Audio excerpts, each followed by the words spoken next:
Hey quilty friends, Tamara here from Remi Vail Studio. We're diving into the basics of foundation paper piecing. It's perfect for beginners, so if you've never done it before, no worries, I'll provide all the details. The pattern I'm using is a simple 5-inch log cabin block. You can find a link below to download a similar block so you can follow along. Let's go through the supplies that you'll need. First thing you'll need is the foundation paper piecing pattern, which again you can grab below. You'll need a rotary cutter. I really like to have both a 45 and 28 millimeter option. If you just have one or the other, that will work. In fact, if you just have scissors, that works too. You'll want a self-healing cutting mat. I like to keep a small one next to my machine so I don't have to get up and move around, but you'll see me using a big one here. I also like to use a small iron. This one's made by Oliso. It's easier with the tiny pieces, but use whatever you have. I keep my iron plugged in right next to my sewing machine with a really small wool mat. I also like to use a small bottle of spray starch. This is Quilting and Crafting Spray by Magic. It's perfect. It doesn't have any scent. It doesn't leave any residue. I also like to have a lint roller handy to pick up little bits of scraps. I'll keep a bin to throw other scraps of fabric and thread so that I don't have a huge mess when I'm done.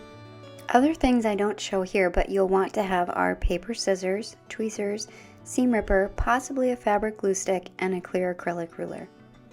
And then let's grab a selection of fabric. I keep all of my leftover scraps organized by color in clear bins. For this, you're only going to need really small pieces. So what I've done is I've picked out scraps from my pink bin, my orange bin, and my yellow bin. You can see some of them are really small and some of them are a little bit bigger. Foundation paper piecing involves sewing fabric onto a paper pattern. This technique allows you to achieve very accurate points and shapes, which can be fantastic for intricate designs. By now you've chosen some fabric. Starting with this simple log cabin block is perfect. When you look at an FPP pattern, there will likely be a series of letters and numbers. This tells you what order to add your fabric.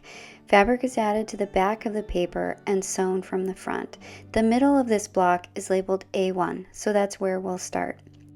Cut a piece of fabric that will cover the A1 piece plus at least enough for a 1/4 inch seam allowance all the way around.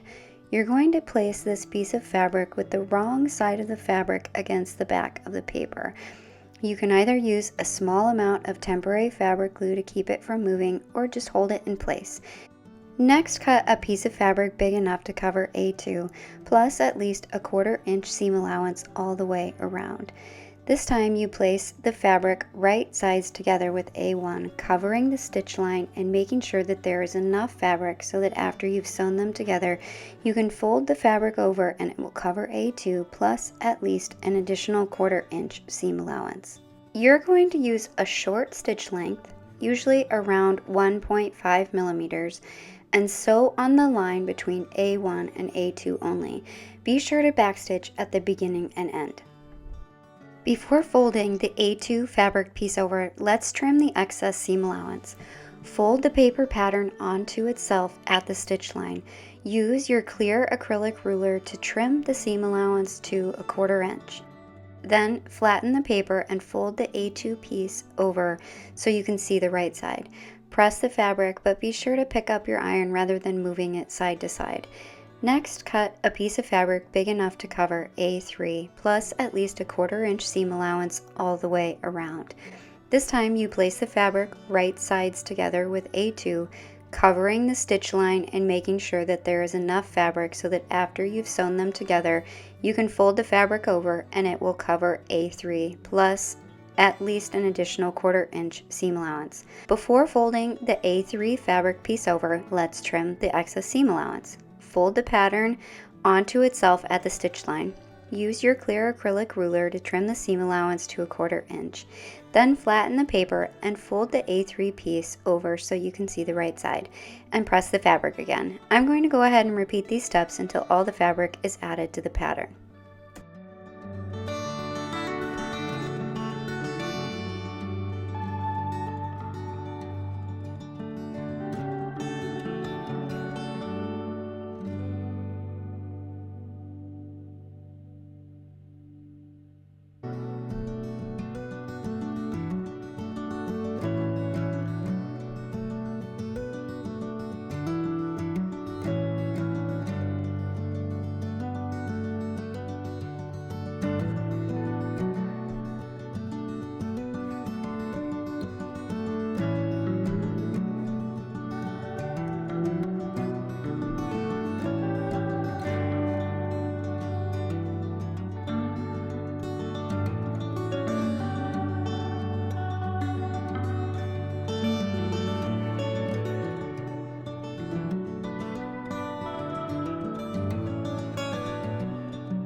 Once you've sewn all the pieces to the pattern, give it a good spray with starch and press the fabric and paper sides really well.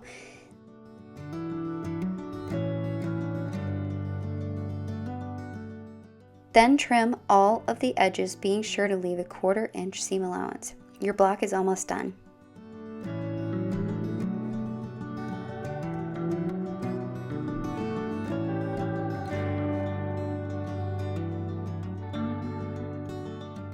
Grab your tweezers and let's start removing the paper. This super short stitch length creates a lovely perforation, so the paper should come off pretty easy. I like to hold the fabric and gently start tearing. This helps so you don't stretch or distort the block.